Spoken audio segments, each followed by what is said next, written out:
이 시간에는 한국교회가 주목하는 교회입니다.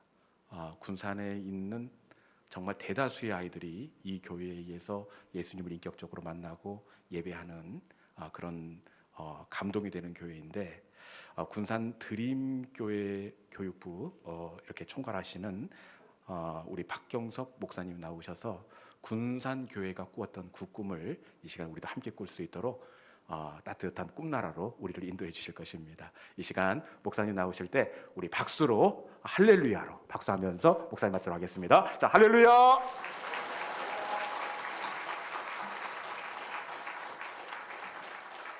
네, 감사합니다. 꿈나라로 보내드리면 제가 안 되는데요. 눈을 감으실까봐. 다들 일 마치시고 오신 분들도 계시고, 또 그리고 이제 가정에서 또 이제 아이들 돌보시고 오시고 이렇게 피곤하실 텐데 이 자리를 지켜주셔서 정말 감사합니다. 제가 와서 이제 목사님과 식사를 했거든요. 식사를 하면서 잠깐이지만 그 목사님의 그 마음에 가슴이 막 두근두근 되는 거를 너무 바로 앞에서 느꼈어요. 가지고 있는 그 비전과 이 교회를 향한, 특별히 아이들을 향한 그 마음이 정말 두근두근 되시더라고요. 이게 왜 중요하냐면 이 역사 그리고 부흥이 이 두근두근 되는 그 한 사람에게서 이렇게 시작이 되는 것을 많이 보거든요. 그러니까 기대가 되는 거죠. 근데 오히려 이 기대가 되면서 저는 이제 부담감이 이만큼 생긴 겁니다. 이제 오늘 불을 붙여 주시면 됩니다라고 말씀을 하셔서 큰일 났네 이제 속으로 이렇게 생각을 하면서도 제가 뭐 더하고 뺄 거 없이요, 제가 준비한 것을 전하고 가면 되지 않을까 싶습니다. 그 PPT 화면을 처음 화면을 좀 띄워 주시면 제가 이제 같이 보면서 하겠습니다. 저는 이제 군산에 있는 드림교회에서 사역하고 있습니다. 교육부를 담당하고 있고요. 그 영하부 0세부터 1세부터 4세, 그리고 또 초등학교 4, 5, 6학년 친구들을 작년까지 맡았습니다. 올해는 잠깐 내려놓았는데요. 그 교회학교, 그리고 그 교회학교가 어떻게 아이들이 이렇게 많다고 하는데, 행복해한다고 하는데 어떻게 그럴 수 있을까? 우리 교회도 그럴 수 있을까에 대해서 같이 좀 이야기를 나눠보는 시간이 되었으면 좋겠습니다. 보시면 제가 이제 오늘 세 이렇게 파트로 좀 나눠봤어요. 첫째 파트는 뭐냐면 교회학교가 처한 어려움입니다. 여러분, 어떤 어려움이 있을까요? 바로 떠오르는 어려움. 네? 아이들이 안 온다? 아이들이 적다. 네, 그렇죠. 아이들이 출산율도 떨어지고, 그렇죠. 그리고 와서 이 정착하는 것도 쉽지 않은 시대. 그래서 한국 교회가 지금 모두가 다 하는 말이 저 말입니다. 교회학교가 어렵다. 그러면 제가 지금 사역하고 있는 교회도 분명히 똑같이 어려울 텐데 어떤 철학과 어떤 교육을 통해서 아이들이 모이는가? 그리고 마지막으로 제가 사역했던 취학부 이야기를 하면서 이제 전체적으로 교회학교 이야기를 조금 잠깐 해볼까 합니다. 이 그림을 혹시 아시는 분이 계실까요? 혹시 미술 좋아하십니까? 제가 생긴 거는 조금 그렇지만 미술에 관심이 좀 있어요. 이 그림이 제목이 지금 나와 버렸는데 안개 바다 위에 방랑자라는 그림입니다. 그러니까 되게 유명한 그림이죠. 제가 저 그림을 화가는 모르는 사람이었는데요. 어느 날 이렇게 지나가다가 저 그림을 보고 갑자기 딱 이제 핸드폰을 멈춘 거예요. 계속 쳐다봤습니다. 이 제 마음이었어요. 왜 제 마음이었을까요? 여러분은 저 그림이 어떻게 보이세요? 그냥 잘 그렸네. 뭐 이러면은 이제 감정이 조금 없으실 건데, 이 조금만 당겨보면 이렇게 있습니다. 저 사람을 딱 당겨보면 저 사람이 제가 어떤 그림을 어떻게 처음에 읽었냐면 이렇게 읽었어요. 어떤 큰 산을 하나 딱 올라가서 이제 내가 그 산에 올라갔다, 정복했다 싶어서 딱 위에 올라갔는데 지금 뭐예요? 앞에 또 다른 산이 있는 거예요. 또 다른 산이 있고 저 멀리 보이는 데는 산 꼭대기조차 보이지 않아요. 그리고 심지어 그 가는 길이 어떻게 돼 있어요? 안개가 이렇게 끼어 있는 거예요. 지금 한국교회에 많은 사람들이 저 위에 서 있습니다. 예전에 아이들이 많이 모인다고 좋아했는데 어느덧 하나 둘씩 이렇게 빠져나가더니 옛날에 그 영광만 있지 지금 아이들이 없고 그리고 아이들이 찾아오지 않는 거죠. 그러면 이제 가고 한번 열심히 가보자 했더니 갈 길이 먼 거예요. 어려워 보이는 거죠. 자, 그러면 제가 성도님들이라고 지칭을 할게요. 성도님들, 선생님들, 저 방랑자는 저 길을 걸어갔을까요? 아니면 저기서 그냥 머물고 집을 짓고 살았을까요? 저 그림을 그린 사람은 그림을 그릴 때 저 길을 저 방랑자가 걸어갈 거라고 생각하고 그린 겁니다. 저도 그렇게 읽혔어요. 한 가지 사역을 딱 마치고 나면 다음 사역이 보이긴 하지만 그것 때문에 두렵다고 안 가지는 않아요. 저 방랑자가 걸어갔듯이 한국교회도 걸어가야 되는 거죠. 그리고 전주 시온 영광교회도 호성교회도 성원교회도 걸어가야 되는 거예요. 그러면 어떻게 걸어가야 되는 얘기를 오늘 하는 겁니다.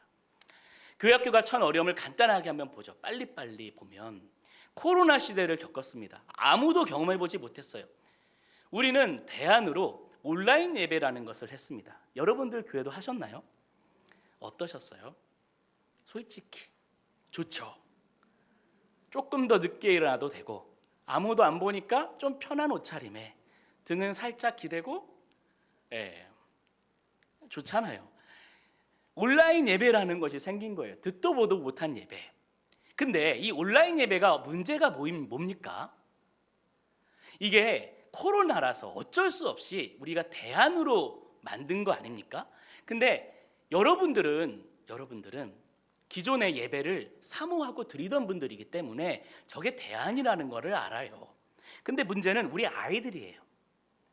아이들은 저 온라인 예배를 어떻게 생각하냐면 대안이라고 생각하지 않아요. 뭐라고 생각하냐면 하나의 선택지라고 생각을 해요. 비가 내리지 않으면 이제 비가 오거나 눈이 오면은 선생님 저 영상으로 예배 드릴게요. 이런 친구들 없나요? 저희 교회만 있나요? 예배에 대한 개념이 흐려졌어요.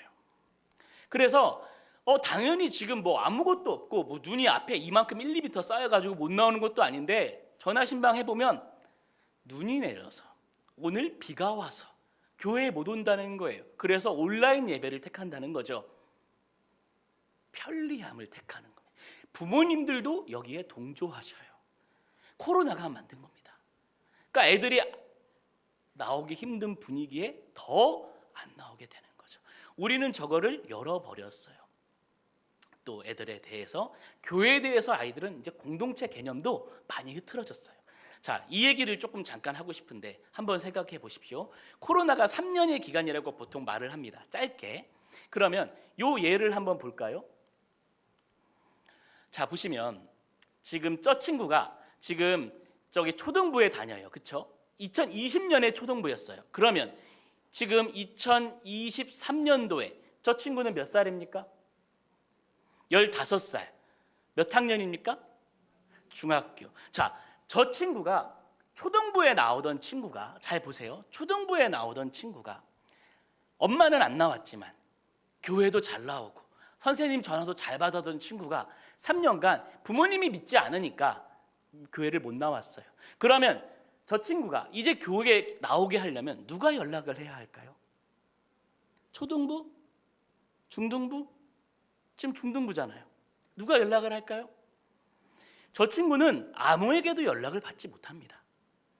초등부 선생님은요, 옛날 저 친구와 연결하던 초등부 선생님은 누구와 연락할까요? 지금 내가 맡은 반 초등부의 애들을 연락하기도 바쁘죠. 그럼요. 그러면 저 친구를 장결자로 받은 중등부 선생님이 저 친구에게 연락할 수 있을까요? 출석률이 80%나 돼서 교회를 사랑하고 예배를 좋아하던 친구가 끌어줄 수가 없게 된 거예요. 저런 친구들 다 이런 표현하죠. 잃어버려요. 학교 앞에서 전도하러 나가서 만나면 뭐라고 하는 줄 아십니까? 옛날에 드림교회 나갔는데요. 지금은 안 나와요. 왜냐? 저 친구를 끌어줄 사람이 없어요. 코로나 기간이 우리를 그렇게 만들었어요. 안 그래도 어려운 교회 학교 하는데 더 어려워진 거죠. 자, 그러면 이 질문을 한번 생각해 봅시다. 시간이 지나면 잠깐 떠나갔던 애들, 예전에 잘 나오던 애들이 다시 교회로 돌아올까요? 어떻게 생각하세요? 돌아올까요?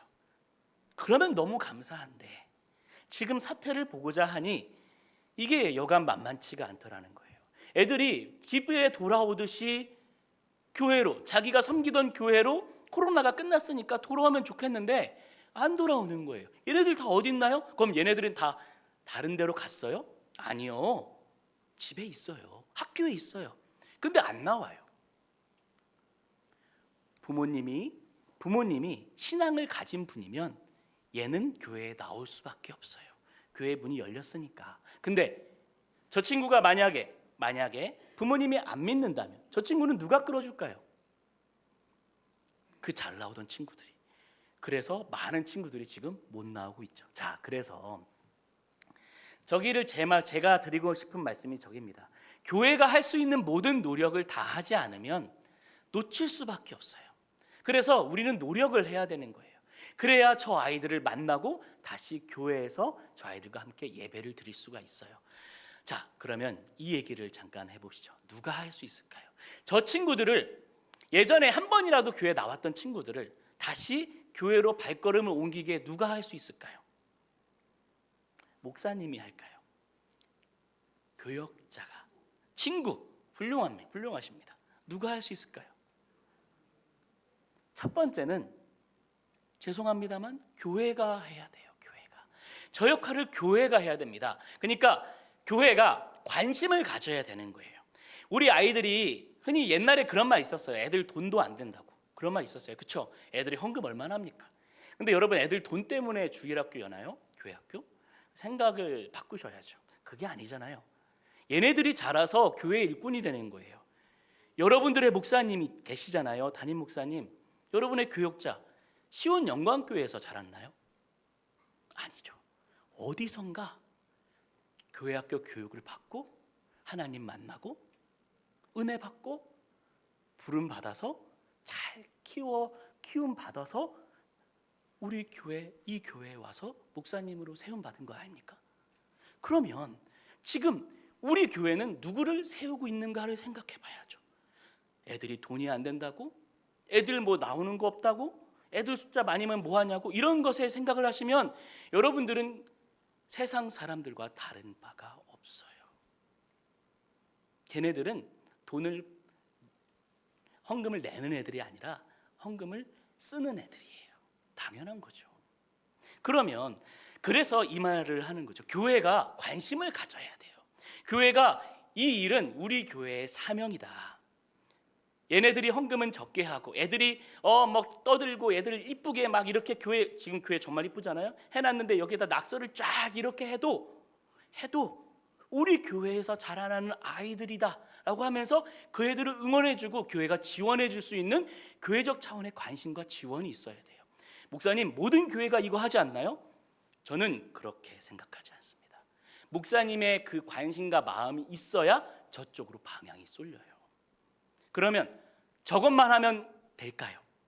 교회가 관심을 가지고 지원을 하고 예산도 막 이만큼 투자하고 그러면 아이들이 몰릴까요? 또 하나가 있어야 돼요. 또 하나. 이게 바로 교사예요. 교사. 제가 보기엔 제가 이제 딱 지금 세어보니까 20년 가까이 교회학교를 했어요. 교회학교만. 근데 공통점이 이거예요. 이거. 교회와 교사가 마음이 맞이고 하면은 부흥을 할 수밖에 없어요. 애들이.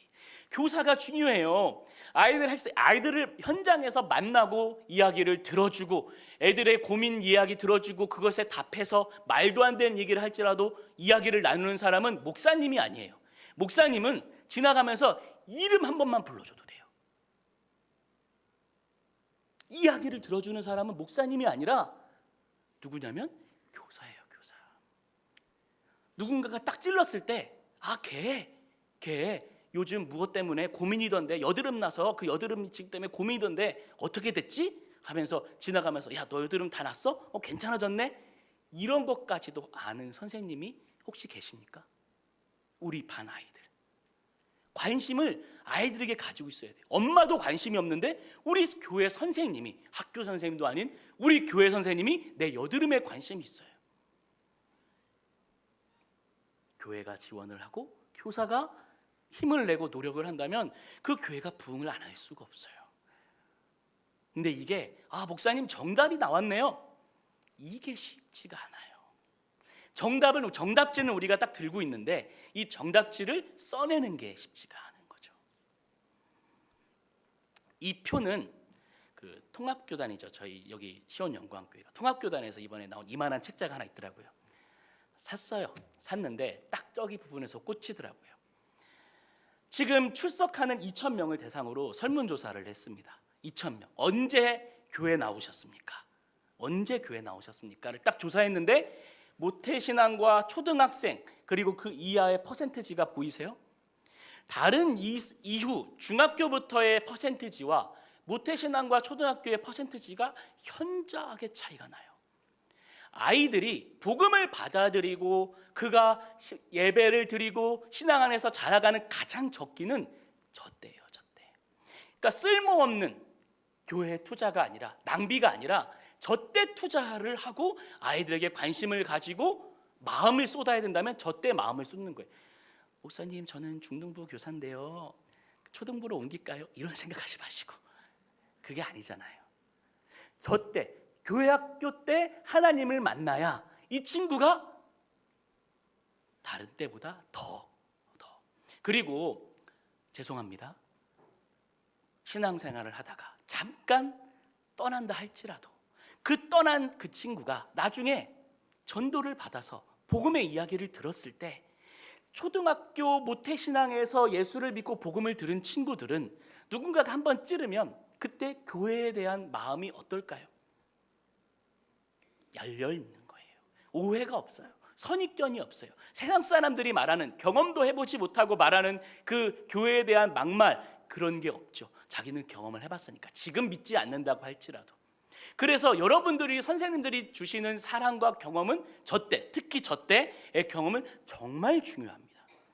그런데 저때 우리가 만약에 애들을 포기하고 그냥 저절로 나온다고 생각하고 저절로 자라간다고 생각하면 큰 오산이죠. 저거 누가 하니까요? 교사가 합니다. 초등학교 시기가 신앙을 가지기에 가장 중요한 시기이면서 적기예요. 적기. 그럼 어떻게 해야 될까? 이 얘기를 해야 되는 거죠. 이 얘기를 하기 위해서 제가 오늘 여기 온 거 아닙니까? 제가 섬기는 교회는 드림교회라고 합니다. 드림교회 지금 아이들이 1,000명 조금 더 모여요. 1,000명 조금 더 모이는데 코로나 때는 더 모였어요. 어른들도 비슷하게 모입니다. 그래서 거의 1대1을 거의 이루는데 처음부터 목사님 그렇게 많이 모였나요? 저는 그때 없었어요. 근데 하도 많이 들어서 그리고 자료들이 다 정리돼 있어서 목사님이 말씀하시는데 저절로 되는 법은 없다 해서 시작했습니다. 사진 저희 목사님 사진입니다. 항상 이 얘기를 저는 빼놓지 않아요. 이 얘기를 빼놓으면 저희 교회가 어떻게 세워진지를 상상을 못해요. 지금만 보면은 원래 큰 교회 같아요. 그러지 않아요. 목사님께서 부임했을 때 100명의 교회 학교 학생이었어요. 100명. 전체 교회 학교, 영아부터 청년부까지 100명이었어요. 근데 지금 코로나 전에 1,600명까지 모였어요. 지금은 이제 1,100명, 200명 왔다 갔다 하는데 전도잔치 하면 1,400명까지 가고 다시 줄어들고 왔다 갔다 합니다. 근데 어떻게 모였을까? 저 목사님이 얼마나 고생하셨을까요? 그 아이들을, 100명에 있는 아이들을 그 선생님과 그 시스템을 갖추기 위해 얼마나 많은 노력을 했을까요? 저는 상상도 못할 것 같아요. 장년 성도가, 예를 들면 한번 생각해 보십시오. 부흥에는 여러 가지 방법이 있죠. 장년들이 많이 나오는 거예요. 장년들이 많이 나와서 저절로 누가 따라와요? 아이들이 따라오죠. 옛날 스타일이에요. 옛날 스타일. 옛날에는 모든 교회가 그랬어요. 엄마가 다니는, 아빠가 다니는 교회 나가는 거 당연한 거 아닙니까? 요즘은 달라요. 요즘도 그렇게 생각하시다면 라떼를 끓이시는 겁니다. 지금은 달라요. 지금은 여러분도 그렇지 않습니까? 혹시 우리 자녀가 좋아하고 예배에 정착할 수 있는, 교회에 잘 나가서 은혜 받을 수 있는 교회를 찾아요. 이사를 오면 어느 교회를 다닐까? 이제 이사를 오면 찾지 않습니까? 군산 지역에도 이사를 오면 많은 교회들이 하면서 저희 교회를 항상 들렸다 가요. 군산에서 이제 크거든요. 오는데 다 이 고민을 하고 오세요. 처음에는 저희 교회 안 나오셔요. 부모님이. 크니까, 큰 교회니까 안 나오시다가 애가 나와서 계속 다니고 있으니까 결국 나와요. 그러니까 오해하시는 거예요. 애들이 작년이 나와서 성장한 게 아니라 애들이 먼저 오고요. 애들이 마음에 들고 여기서 은혜 받고 즐거워하니까 누가 와요? 부모님이 와요. 이런 교회가 요즘, 이런 추세는 좀 그렇지만 이런 분위기예요. 근데 제가 부모님 같아도 우리 아이가 신앙생활 열심히 하겠다는 교회에 함께 가겠어요. 그래서 지금 보면 저희 교회 그 작년과 1:1 비율이라고 했잖아요. 아이들 많은 숫자 중에는 부모님이 다른 교회 다니십니다. 다른 교회 다니세요. 그런데 애들은 우리 교회에 보내주세요. 네, 보내주세요. 교회 교육에 대한 비전을 확고하게 가졌어요, 목사님께서. 그래서 모든 교사에게 한 마음을 품기 위해서 엄청난 교육, 가르침, 강조, 지원을 하십니다. 그러니까 우리 교회에서 사역을 하거나 성도로서 신앙생활을 하려면 저 목사님의 저 마음을 저절로 알게 되는 거예요. 그래서 저거에 더해서 끊임없이 또 노력을 합니다. 새로운 것을 배우게 해주려고 교사 선생님들에게. 요즘은 또 뭐가 유행해? AI. 여러분 AI 아시죠? AI 시대에 어떻게 아이들을 담당하고 가르쳐야 되는지 그것에 대해서 또 전문가 찾아가지고 교육대회 열어주시고. 선생님들은 모르니까 그런 모든 노력을 선생님들에게 제공해 주세요. 아까 제가 말한 교회의 지원, 이런 겁니다. 한국교회 교회학교가 큰 위기라고 돌파하는 시대에, 돌파구가 없어라고 모두가 말하는 시대에 손을 놓고 있으면 안 된다. 저희 교회에서 교역자가 책상이 비워주는 경우가 있습니다. 있다는 게 아니라 그 경우가 있어요. 목사님이 딱 올 때 이 얘기를 하세요. 목사님, 저희 교회에서 3가지만 조심하시면 됩니다. 첫 번째, 돈 문제. 그렇죠. 이건 그러면 안 되죠. 두 번째, 이성 문제. 하나가 뭘까요? 안 된다라고 하면 안 됩니다. 안 된다. 무섭죠? 안 된다고 하는 게 아니라 안 했기 때문에 목사님은 안 된다라고 생각하세요. 실제로 거기에 맞춰서 저희는 사역을 하고요. 제가 조금 있다가 실예를 보여드리겠지만 되더라고요. 자, 교회학교 위기 돌파할 수 있다는 거예요, 목사님. 대안 있다는 거예요. 대안이 있는데 우리가 안 된다라고 포기했다는 거죠. 힘들다고 포기할 게 아니라 다시 시작하면 얼마든지 할 수 있다라고 계속해서 강조하시는 목회 철학을 갖고 있습니다. 저절로 되는 법 없다. 드림교회도 그랬다. 어떻게 했냐면 드림교회가요, 재밌는 교회예요. 제가 지금 섬기는 교회지만 옛날에 군사랑으로 선교사님이 들어오셔서 처음에 세례를 준 사람들이 있어요. 그 세례 받은 사람 중에 한 분이 저희 교회 장로님 할아버지예요.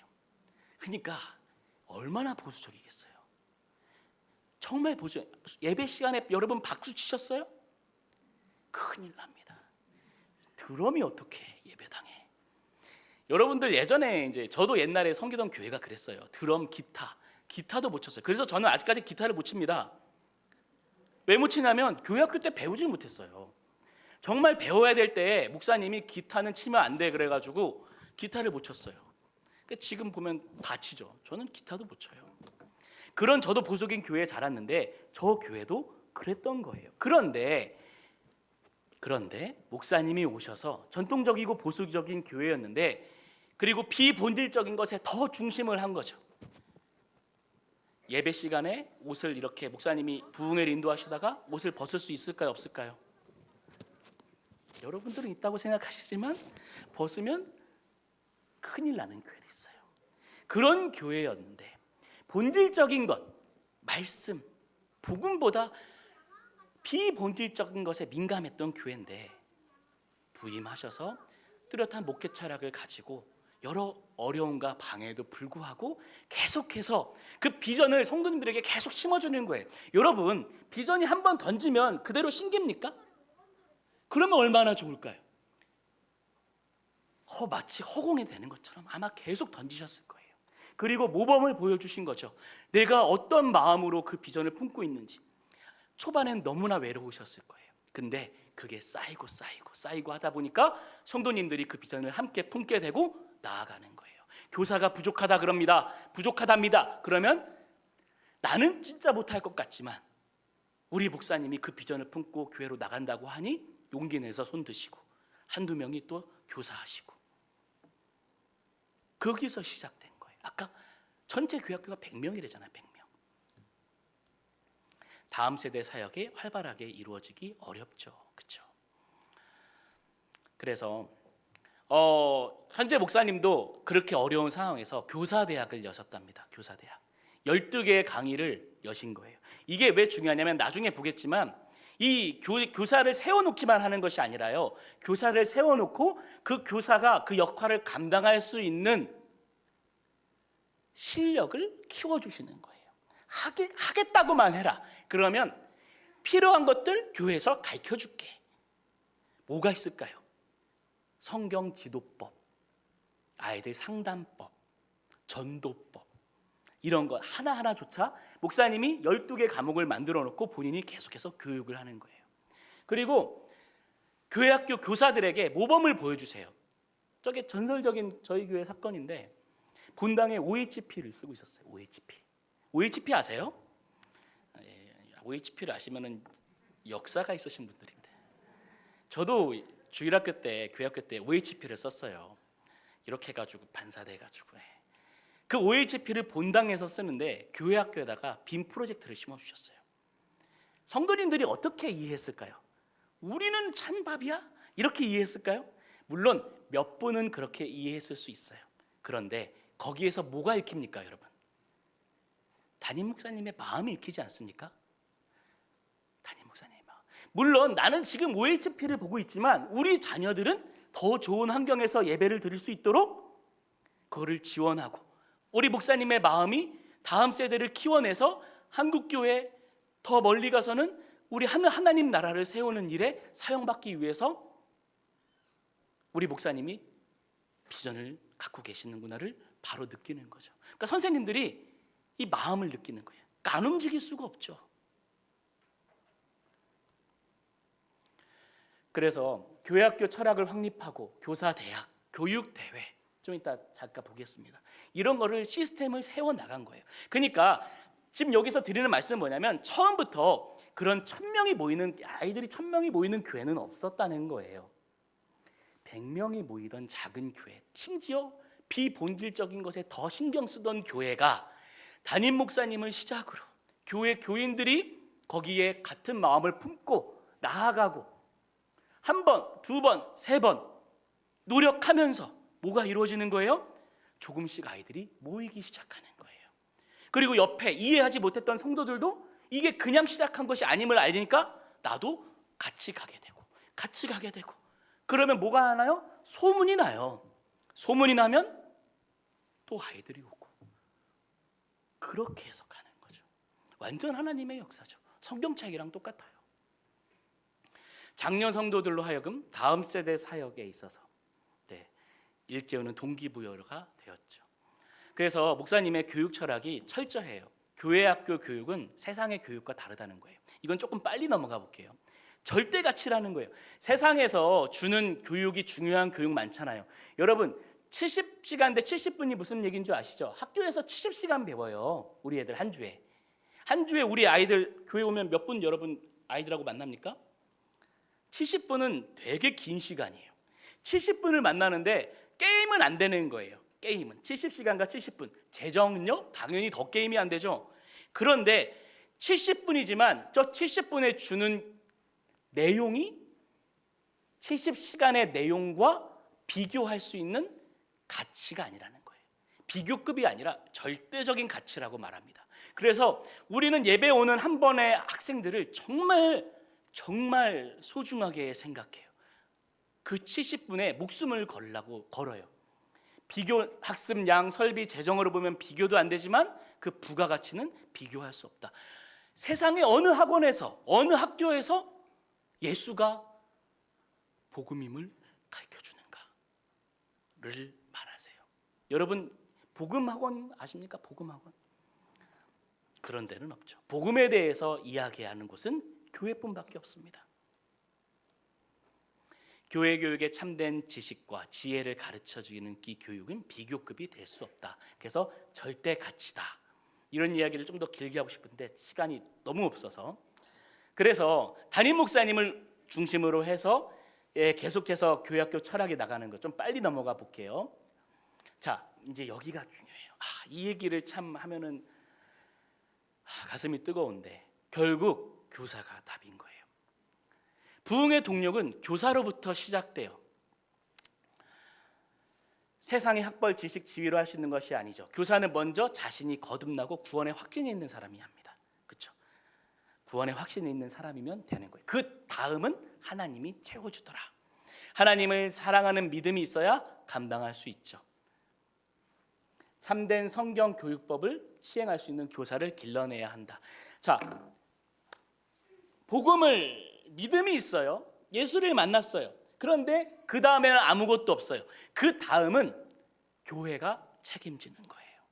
교사를 하기 위해서 여러분들 중에 교사는 하고 싶은데 성경 아는 거 없고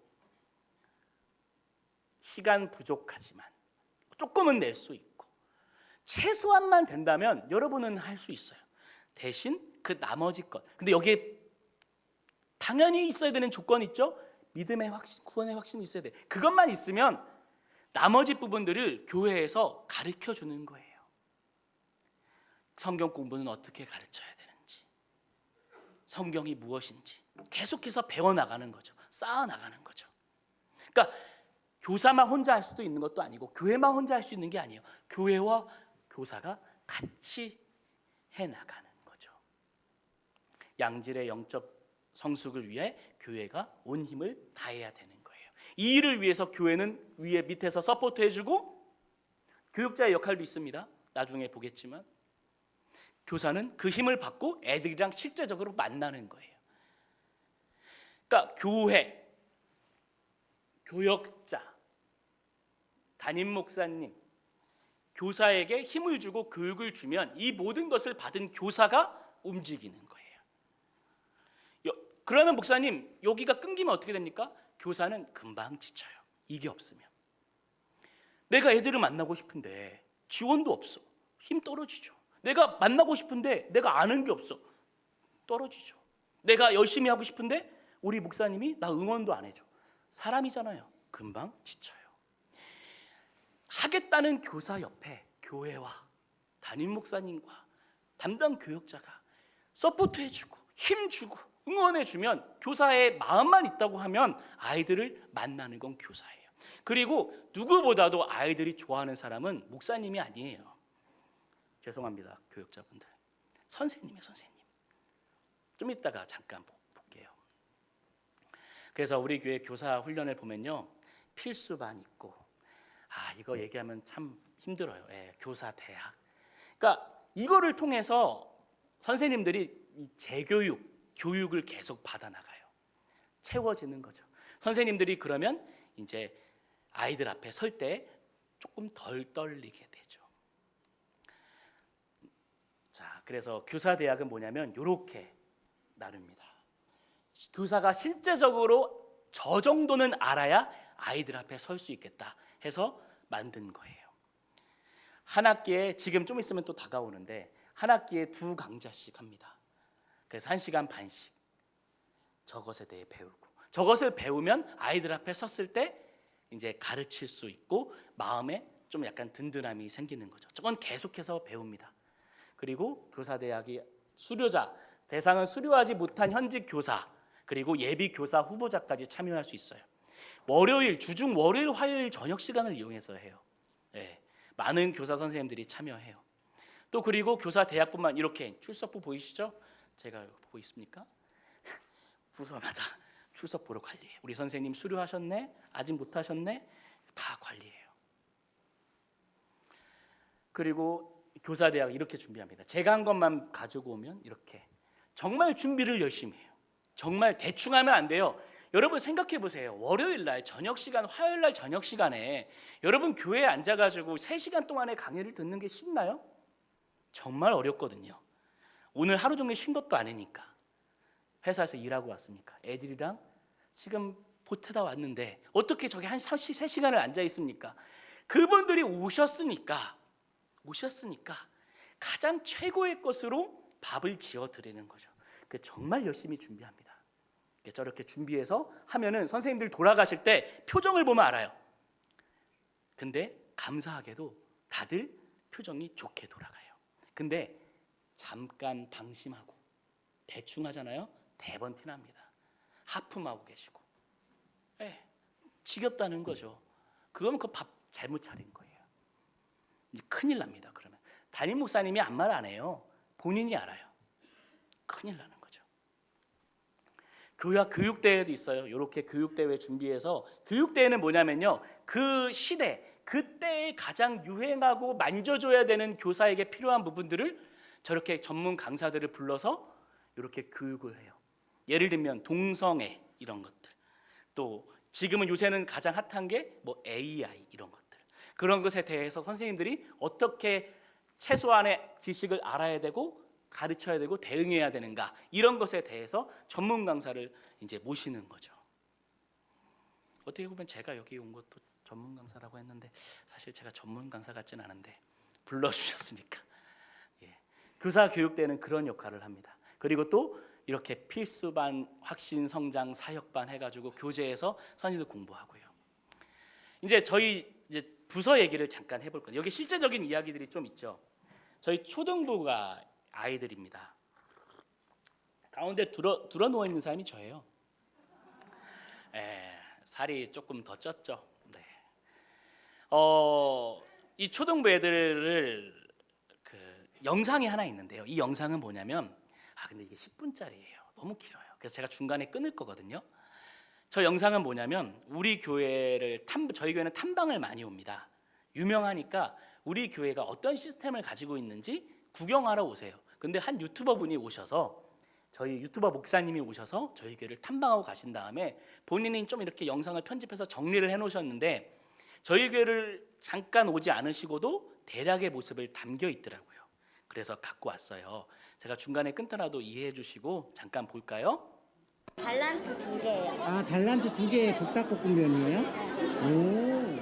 안녕하세요, 유목민입니다. 주일 아침 6시입니다. 아침 일찍부터 서둘러서 집에서 나온 이유는 작은 소도시를 방문하기 위함입니다. 전라북도 군산시인데요, 제가 꼭 가보고 싶었던 교회가 있습니다. 군산 드림교회라는 교회고요. 담임 목사님께서 교회학교 부흥에 관련해서 책도 쓰셨고, 또 수많은 언론 매체를 통해서 소개가 된 교회입니다. 군산 드림교회는 캠퍼스가 2개로 나누어져 있더라고요. 나운동에서 초등부 예배를 드리고요, 수송동에서 청소년부 예배를 드리려고 합니다. 캠퍼스 2곳을 오가면서 군산 드림교회 또 여러 모습들을 카메라에 담아보도록 하겠습니다. 여러분, 군산에서 뵙겠습니다. 저희 교회 탐방을 오시면 저렇게 안내를 받아요. 그래서 혹시 나중에 군산시 마음 있으시면, 나운동에 도착했습니다. 나운동 성전이 이곳에 있고요. 부장님을 만나러 가고 있습니다. 네, 안녕하세요. 반갑습니다. 처음 뵙겠습니다. 안녕하세요. 어디서 오신 거예요? 어디서 오세요? 경기도 시흥이에요. 아이고, 멀리서 네, 오셨네. 한 2시간 반 걸리네요. 세상에.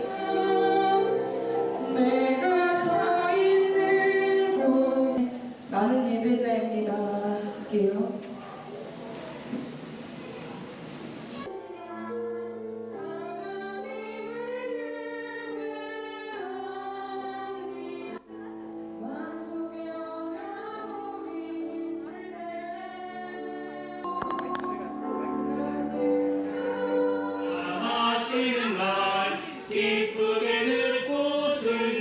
잠깐 말씀 보겠습니다. 마태복음 25장입니다.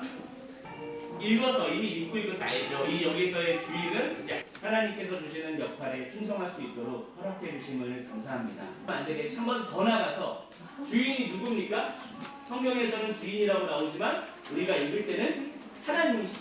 우리 구호를 치겠습니다. 놀라운 일을 행하실 하나님을 찬양하자, 찬양하자, 찬양하자. 수고하시겠습니다. 초등부 예배가 곧 시작될 것 같은데 카운트다운이 진행되고 있습니다. 계속해서 아이들이 예배당으로 오고 있고요. 북적북적합니다. 북적북적. 우리 중학생 친구가 방송 담당하는 것 같아요. 드럼 치는 친구들. 반가워요. 반가워요. 그 외아들 우리 주 예수 그리스도를 믿사오니 이는 성령으로 잉태하사 내 영혼 거룩한 그대를 향하여 정말 믿고 싶니까?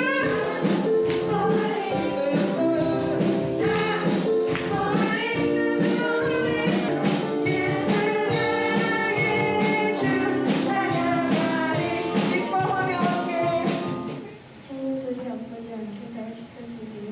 목사님께서 들려주시는 말씀을 내 삶에 들어온 하나님의 말씀이 5달란트를 남겼나이다. 시작. 달란트를 각각 허락해 주셔서 감사합니다.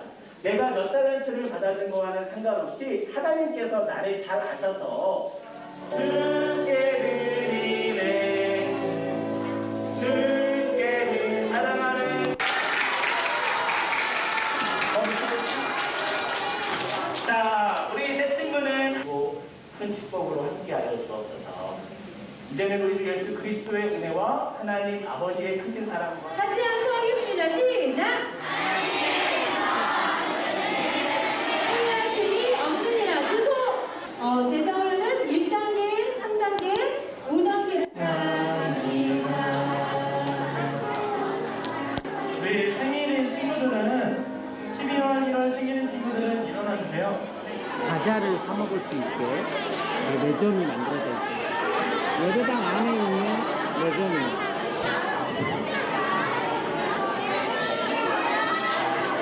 면은 후회하심이 없느니라. 로마서 11장 29절 말씀. 잘했습니다. 하나님의 은혜와 부르심에는 후회하심이 없느니라. 로마서 11장 29절 말씀하니 잘했어요. 이거는 얼마예요? 달란트 2개예요. 아, 달란트 2개의 북닭볶음면이에요? 오.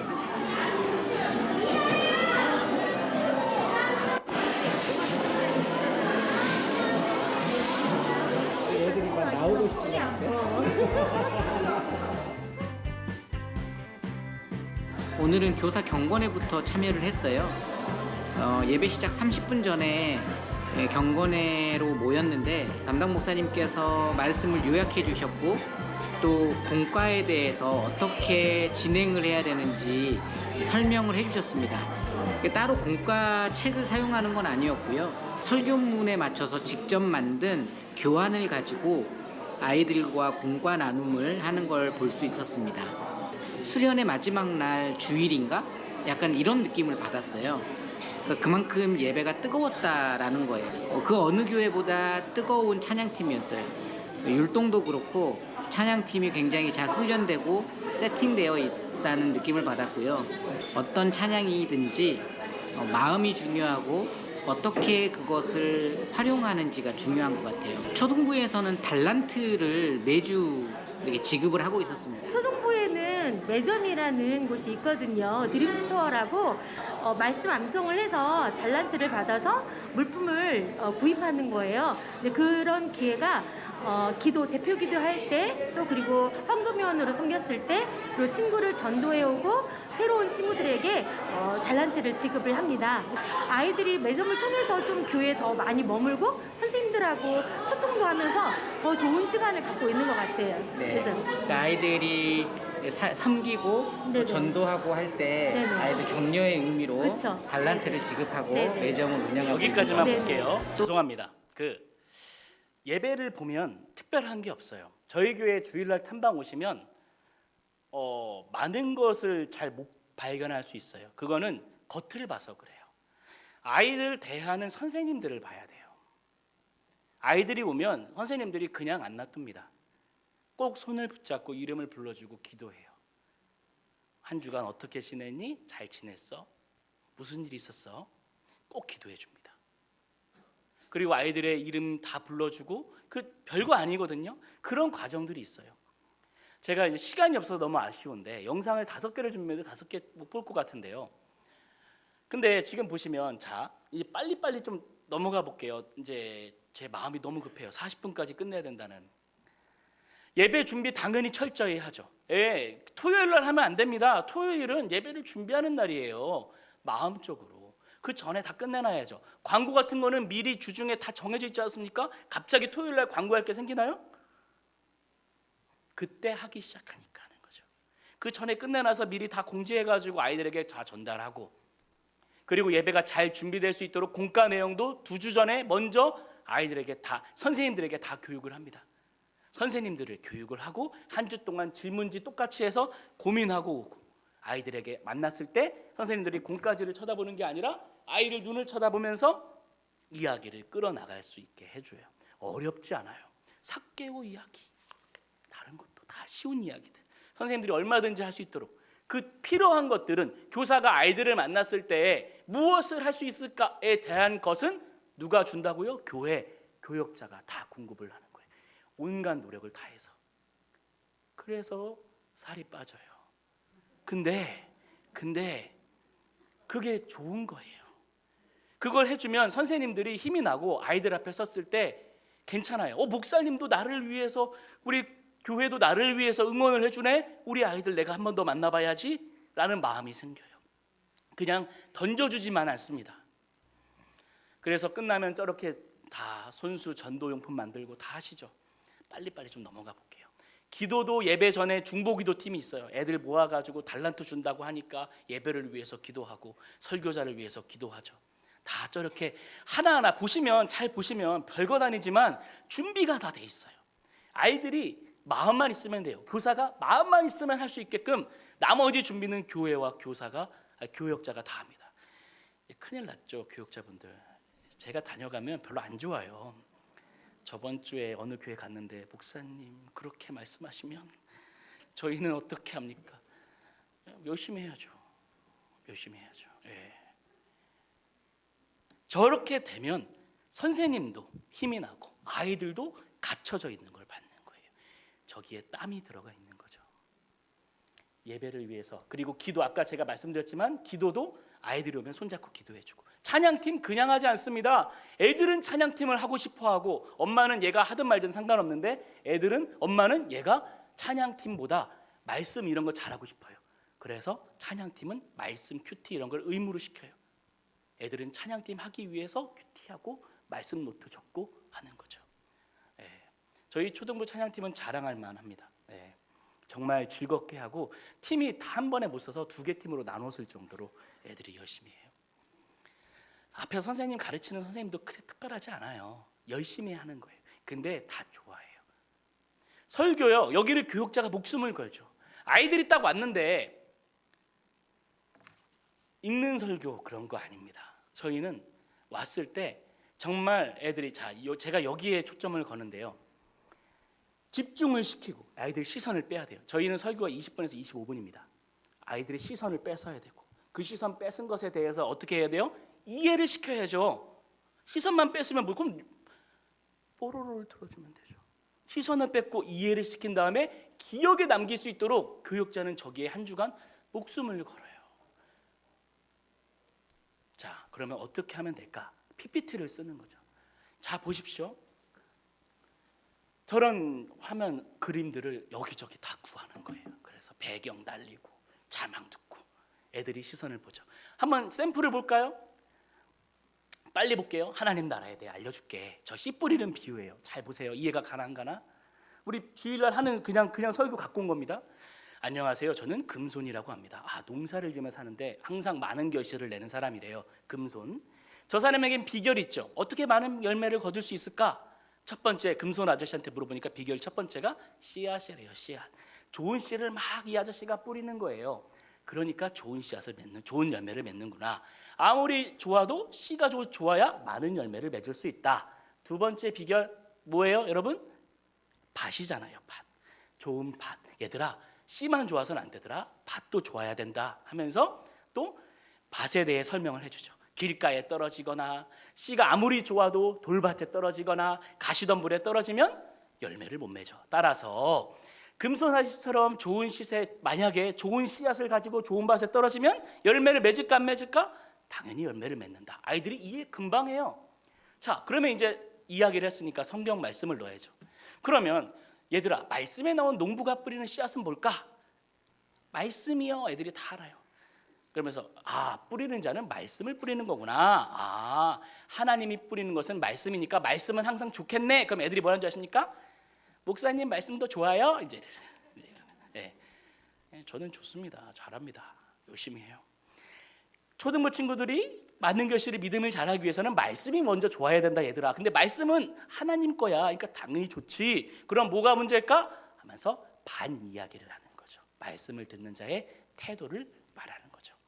그러면서 아이들에게 길가에 뿌려진 씨앗 설명하고 이런 거 설명하면서 이렇게 하는 거죠. 그러면 올해도 우리 멋진 태도와 마음으로 하나님 말씀을 들을래? 이렇게 하는 거죠. 그러면 이게 유년부 친구들도 이해해요. 근데 이거를 만들어내기 위해서는 교역자가 열심을 다해야 되는 거예요. 애들 입장에서 어떻게 이해할 수 있을지 대충 뭐 하면은 요새 여러분 애들 시선을 20분간 끌 수 있어요? 쉽지 않아요. 그러니까 노력을 하는 거죠. 목사님, 저는 과제도 해야 되고 숙제도 해야 되고 같이 합니다. 잠을 줄이는 거예요. 그래서 신대원 때는 2시간만 자도 되더라. 누가 그러더라고요. 죄송합니다. 그렇게 잠을 적게 줄이는 수밖에 없어요. 잠을 줄이는 수밖에 없어요. 아멘 나왔습니다. 근데 아이들을 위해서는 어쩔 수가 없어요. 제가 기억나는 성경 설교들은요, 다 주일학교 때 들은 거예요. 주일학교 때 그 이야기들, 목사님이 내 시선을 빼앗았던 거예요. 그 목사님은. 그래서 내 기억 속에 있는 거예요. 여러분 한번 맞춰볼까요? 이렇게 질문을 던집니다. 예배 시간에. 헤롯 왕이 왜 당황했을까? 예수님을 맞이할 잔치가 준비되어 있지 않아서 예수님을 기다리고 있는데 순간 깜빡해서 내가 왕인데 예수님이 태어났다고, 새로운 왕이 태어났다니까 놀라서. 정답이 뭡니까? 이 수업 시간이래. 이 설교 시간을 지나간 애들은 헤롯 왕이 왜 당황했는지 엄마 아빠보다 더 잘 알아요. 이렇게 다가가는 거죠. 애들이 이해를 못하는 게 아니라 전달하는 사람이, 가르치는 사람의 노력이 부족한 거예요. 노력을 다 하는 거죠. 저는 나갈 때 우리 목사님들과 전도사님들 얼굴을 보지 않고 나가겠습니다. 교사 이렇게 준비를 해서 교사가 일할 수 있는 공간과 자료를 만들어주는 거예요. 그래서 교역자는 교사 신방을 합니다. 12월 한 달간 1월까지 교사 신방을 해요. 모든 신방 딱 저렇게 종이 딱 돌리고요. 적으십시오. 원하는 곳에서 하겠습니다. 1시간 다 적어요. 다 돌아봅니다. 교사 신방할 때 뭐 그냥 하지 않죠? 선생님은 저에게 따뜻한 차를 제공하고 저는 책 선물을 하거나 다른 조그마한 선물하면서 기도 제목 나누고 하는 거예요. 저 신방을 왜 할까요? 선생님들 한번 생각해 보십시오. 왜 할까요? 교역자는 응원을 해줄 수 있잖아요. 그러니까 교사는 아이들하고 만날 수는 있는데 이 만난다는 힘이 여러분 어디서 나오세요? 밥심에서 나오세요? 아니잖아요. 누군가 뒤에서 나를 밀어줘야 돼요. 그럼 누가 밀어줘요? 교역자가 밀어주는 거예요. 기도로. 목사님이 나를 위해서 내 기도 제목을 물어보고 나를 위해서 기도해주고 있네. 나 며칠 날 수술하는데 내 아들도 모르는데 목사님이 전화 와가지고 선생님 일주일 있으면 수술이시네요. 그 교역자 밑에서 열심히 해보고 싶은 거예요. 저 신방은 교사에게 힘을 실어주기 위한 거예요. 교사에게 힘을 실어줘서 아이들을 조금 더 만날 수 있게, 그 사명을 조금 더 잘할 수 있게 심어주기 위해서 저걸 하는 거예요. 저거 힘들어요, 신방하는 거. 근데 하는 거예요. 왜? 결국 아이들 때문에. 교사 회의요? 저희 교사 회의 때 그 회의 내용 가지고 하면 난리 납니다. 회의 시간에 뭐 하는 줄 아십니까? 교사들에게 말씀을 전해요. 애들 말씀을 예를 들면 10시간을 준비한다. 저 교사회의 말씀은 2시간 이상 준비해야 됩니다. 왜냐? 딱 한 번 있잖아요. 교사들이 한 주간 월, 화, 수, 목, 금, 토 지친 삶에 살았어. 아이들을 만나서 하러 왔는데 삶이 만만치가 않아요. 지쳐 있잖아요. 그 선생님들이 아이들 곧바로 못 만나게 합니다. 지금 교사 예배 시간 전에 그 자리에서 선생님들에게 다시 한번 사명을 고취시켜주고 힘을 실어주는 설교를 그냥 1시간 주면 2시간 정도 열심을 다하는 거예요. 선생님들이 힘을 실어주기 위해서. 선생님들이 또 순진하세요. 아멘 하면서 또 왁 나갑니다. 그럼 애들에게 나갈 때 그냥 나가면 어떻게 나가면 애들한테 나갈 때 이렇게 나가요. 근데 거기서 힘을 받고 나가면 또 어디서 힘을 받았는지 웃으면서 애들하고 만나는 거예요. 이런 에너지 이거는 결국 애들에게 다 흘러가는 거예요. 중요하죠. 이름 외우기. 선생님들 이름 다 외우십니까? 애들 이름 안 불러주는 거는 큰일 납니다. 애들 이름 불러줘야죠. 그래서 저희는 12월 한 달간 애들 이름 싹 외웁니다. 이름 무조건 다 적어서요. 저렇게 다 나눠줘요. A3로 다 나눠줘요. 목사님 요새는 핸드폰도 있고요. 다 있는데요. 여러분 핸드폰에 있는 사진 매일 보십니까? 안 보잖아요. 저거를 저렇게 A3 해가지고 냉장고에 붙이도록 해요. 매일 볼 수밖에 없어요. 디지털 된 거 안 봅니다. 안 봐요. 저렇게 해서 보여주는 거예요. 그래서 저렇게 해야 매일 아이들이 이름 외우고 아이들하고 만날 수 있어요. 네, 시간이 된 것 같죠? 하고 싶은 이야기가 더 있는데 아마 조금 끝나고 해야 될 것 같아요. 그렇죠? 네, 끝나고 더 해야 될 것 같아요. 그래서 지금 잠깐만 한번 중간 마무리를 한번 해볼까요? 교사가 움직이는 거예요. 그렇죠? 그럼 그 교사를 혼자 내버려 두면 그 교사는 목말라 배고파 죽어요. 일반 성도라고요. 하늘에서 내려온 사람이 아니라고요. 그럼 그 교사를 누가 응원해 주느냐? 교회가, 목사님이, 옆에 있는 다른 교사가 힘을 주는 거예요.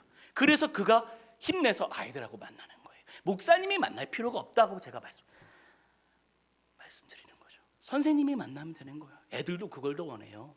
목사님 부담스럽습니다.